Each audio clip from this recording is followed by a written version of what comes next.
د افغان ټیلیکام اماراتي شرکت د مالي او تدارکاتي برخې کارکوونکو ته د مالیاتو د ډولونو، نورمونو، پروسو، مالیاتي ستونزو او د عوایدو د راټولولو سیسټمونو اړوند د عوایدو لوی ریاست لخوا د عامه پوهاوي اړوند سیمینار وړاندې سو.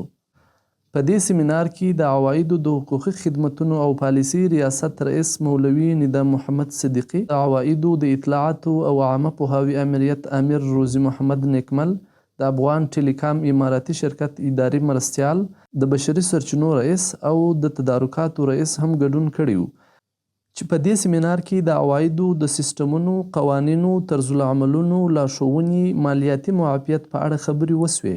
مالیاتي نظام دا په اظهار خودي باندې ولاړ دی. اظهار خودي په دې معنا باندې چې هر مالیې دهنده که هغه حقیقي شخص دی، لکه اقبال صاحب چې دلته وویله حقیقي شخص دی، موږ تاسې ټول حقیقي اشخاص یو، او که حکومي شخص دی، دا د کال په پای کې خپله کلنۍ اظهارنامه ارائه کړي.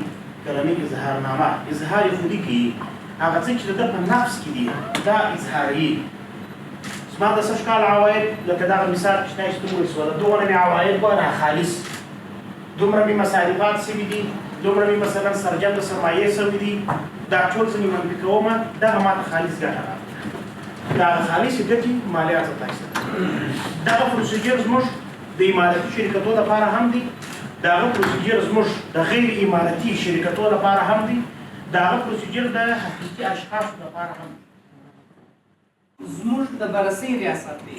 هر کله چې زموږ مالیه ورکوونکي مثال د حسابونه هغه د بررسۍ معیار پوره کړي، دوسیه بررسۍ ته راسي، دوی د دې دوسیه ګوري چې آیا د مالیاتو کتمان سوی دي که نه دي سوی. که چیرې د مالیاتو کتمان سوی خو بیرون نویسي پر کړي، او که چیرې کتماني سوی دي ته د نهایي تصفیې مکتوب ورکول کېږي. زموږ په عرضه خدمات کې د ابتدایي تصفیې ورکول کېږي چې دوی په ابتدایي ډول سره خپل حسابونه تصفیه کړي دي، او بررسۍ کې مو نهایي تصفیې مکتوب ورکول کېږي.